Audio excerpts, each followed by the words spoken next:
በፊልሙ መጀመሪያ ላይ ኒክ የተባለ አንድ ወጣት ስለ ራሱ እያወራ እንመለከተዋለን። ምንም አይነት ሀብትና ንብረት ስለሌለው ጭንቅላቱን በመጠቀም ሀብታም ሴቶችን እያማለለ ገንዘብ መስራት እንደሚፈልግና ከነሱም ሀብትና ንብረታቸውን በመውሰድ ህይወቱን ማስተካከል እንደሚፈልግ እየተናገረ ነበር።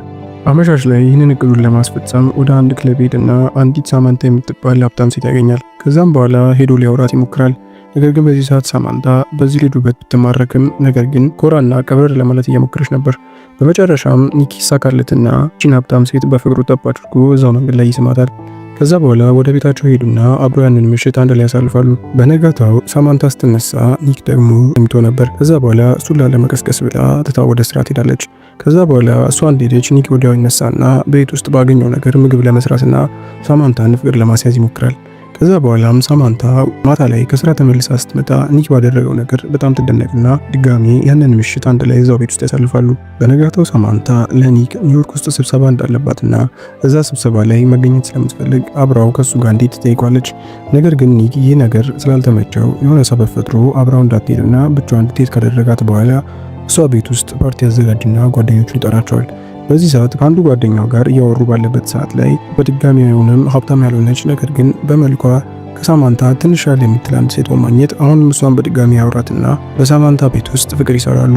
ከዛ በኋላም ሳማንታ በነጋታው ትደውልለትና ደህንነቱን ስጠይቀው እሱም ደህና እንደሆነና እሷን በጣም እንደናፈቀችው አድርጎ ይነግራታል።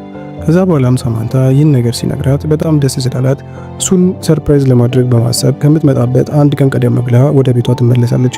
ነገር ግን እዚህ ጋር ያላሰበችው ነገር የገጠማት ሳማንታ ስትገባ ያየችው ነገር ቢኖር ኒክ ከሌላ ሴት ጋር በገዛ ቤቷ እየማገጠባት ነበር። ከዛ በኋላ በነገሩ በጣም ተናዳና ተበሳጭታ እየጮኸችበት ባለበት ሰዓት ላይ ኒክ እንደተለመደው በተረጋጋ መንፈስ በመናገር ሊያሳምናት ይሞክራል። ከዛ በኋላ በሌላ ትዕይንት በአንድ ሬስቶራንት ውስጥ ኒክ አሁንም ሌላ ልጅ ያገኝና ስልክ ቁጥሯ ለመቀበል ጥረት ያደርጋል። ነገር ግን አሁን የእሱ መልክና መጀንደን አቅም እዚህ ሴት ላይ እየሰራ አይመስልም። ከዛ በኋላ ኒክ ስልኩን በብጣሽ ወረቀት ላይ ይጽፍላትና የተጠቀመበትንና የበላው ምግብ ሳይቀር በቀጥታ ከሬስቶራንቱ ይወጣል። ነገር ግን እቺ ሂተር የተባለችው ሴት እንደ ሌሎቹ ሴቶች አልነበረችም። የነበረበትን አድራሻ በማጣራት ቤቱ ድረስ ሄዳ የገዛ ገንዘቧን ከእጁ ላይ መንጭቃ ወስዳ ተመልሳ ወደ መጣችበት ትመለሳለች። ነገር ግን በዚሁም ነገር ተስፋ ያልቆረጠው ኒክ አሁንም ከጓደኛው ኤሪክ ጋር በመሆን በነጋታው ወደዛ ሬስቶራንት ተመልሰው ይሄዳሉ። ከዛ በኋላም የእነሱን ትዕዛዝ ለመቀበል ወደ እነሱ ጋር ስትመጣ ኒክ እንደለመደው እሷን ለማማለል ብሎ ከተለያዩ የሀብታም ሰዎች ጋር ስልክ እያወራ በማስመሰልና ስለ ቢዝነስ ነክ ነገሮች በማውራት እሷን ለማማለል የሞከረ ቢሆንም አሁንም ሂተር በዚህ ነገሩ ሳትማልል ዝም ብላ ትዕዛዟን ተቀብላ ትሄዳለች። ከዛ በኋላም ኒክና ጓደኛው ሆነው እዛው ጓደኛው ቤት ቁጭ ብለው እያወሩ ባለበት ሰዓት ላይ ስለ አዲሷ ሴት ስለ ሂተር ይወራና ከዛ በኋላ ጓደኛው ኒክን በማብሸቁ ምክንያት ኒክ በንዴት ከቤቱ ይወጣል። በዚህ ሰዓት ላይ ቅድም ገንዘቧን ለመቀበል አድራሻውን ፈልጋ ያገኘችው ሂተር ኒክ ጋር ትደውልለትና በሚቀጥለው ቀን አብረው ዴት እንዲወጡ ትጠይቋለች። ከዛ በኋላም እቅዱ የተሳካለት የመሰለው ኒክ ሀሳቧን በመቀበል ቀጠሮ ይይዙና በአንድ ሬስቶራንት ውስጥ ይገናኛሉ። ከዛ በኋላ ሂተር አንድ ስልክ ይደወልላትና ኒክን ትታ ትወጣለች። በዚህም በጣም ይበሳጭና ወደ ሳማንታ ጋር ይሄዳል። ከዛ በኋላም ሳማንታ ኒክ እንደበፊቱ ስላልሆነላት በነገሩ በጣም ግድ ተሰኝታለች። በሌላ ትዕይንት ኒክ በሳማንታ ቤት መዋኛ ገንዶ አካባቢ ቁጭ ብሎ የተዝናና ባለበት ሰዓት ላይ ሂተር ወደ ሳማንታ ቤት በድንገት ዘው ብላ ትገባና መዋኛ ገንዶ ውስጥ መዋኘት ትጀምራለች። ከዛ በኋላ ኒክ በባለፈው ምሽት ትታው በመሄዷ በጣም እንደተናደደባት ሲነግራት ሂተርም በማልቀስና በማዘን ወንድሜ ታሞብኝ ነበረ ለዛ ነው ትቼ ሄድኩት በማለት ትነግረዋለች። ከዛም ኒክ አቅፎ ያጽናናትና አይዞሽ ምንም አይደል ሁሉም ነገር ያልፋል በማለት ወደ መኝታ ክፍል ይወስዳትና አንድ ላይ ያንን ምሽት ያሳልፋሉ። ከዛ በኋላ በነጋታው ከሳማንታ ቤት ይወጣና ወደ ታች ሲወርድ የሂተር መኪና እጅግ ውድ ዋጋ የሚያወጣና ቅንጡ በመሆኑ እንዴት አንድ አስተናጋጅ ይህንን መኪና ልትይዝ ትችላለች በማለት ወደ ሂተር ጋር ተመልሶ በመሄድ ያላሰበችውን ነገር ያደርጋታል። ኒክም እሷም ሀብታም ሰዎችን እያሳደደች ገንዘብ እንደምትሰበስብ ስላሰበ ይሰድባትና ከቤቱ እንድትወጣ ያደርጋታል። ከዛ በኋላ በሌላ ትዕይንት የኒክ ጸባይ አልያዝና ልጨበጥ ያላት ሳማንታ ኒክን ከቤቷ ታስወጣዋለች። ኒክ ከሳማንታ ቤት ከወጣ በኋላ ቤት አልባ በመሆን ውጪ ለማሳለፍ ይገደድ ጀመር። ከዛ በኋላ ግን አንድ ሀሳብ ይመጣለትና ሂተር ጋር ሄዶ ይቅርታ ጠይቃትና አብረው ከሱ ጋር መኖር ጀምራሉ። ከዛ በኋላ ኒክ እንደ አጋጣሚ ሆኖ እንደ ሀብታሞች የሚገኙበት ፓርቲ ስላለ እዛ ቦታ አብረው እንዲገኙ ኒክን ተጋብዘውና አብረው ከኒክ ጋር አንድ ላይ ጊዜ አሳልፈው ይመለሳሉ። በነጋታው ቤታቸው ውስጥ የሚበላ ነገር ስላልነበረ ወደ አንድ ሬስቶራንት ሄዱና ምግብ እየበሉ ባለበት ሰዓት ላይ የኒክ የቀድሞ ፍቅረኛ ትመጣና ኒክ ላይ ማንጓጠጥ ትጀምራለች።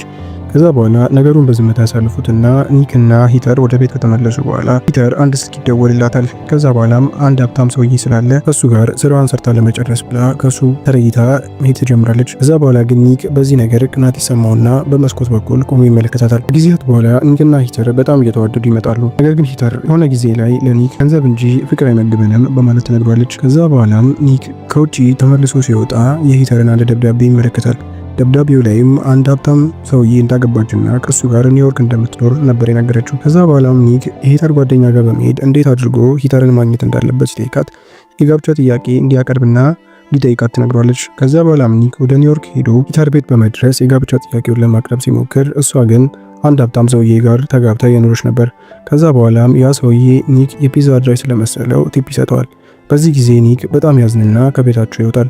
ከዛ በኋላም ይህንን ስራውን ትቶ በራሱ ለፍቶና ጥሮ ሀብታም ለመሆን ያስብና ዴሊቨሪ በመስራት የተለያዩ ቦታዎች ላይ እየሰራ ባለበት ሰዓት ላይ እንዳጋጣሚ ሆኖ እነ ሳማንታ ቤት ይታዘዝና እቃ ወደ እነ ሳማንታ ቤት ለማድረስ ይሄዳል። በዚህ ጊዜ ግን ያልጠበቀውን አንድ ነገር ያህል ሳማንታ ሌላ ከአንድ ቆንጆ ወንድ ጋር ሆና ጊዜ እያሳለፈች ያገኛል። ከዛ በኋላም በዚህ ነገር በጣም ስላዘነ አሁንም በድጋሚ ከሷ ቤት ይወጣና አላማውንና ሀሳቡን ለማሳካት ቆርጦ እንደሚሰራ ለራሱ ቃል ሲገባ ፊልሙ ያበቃል።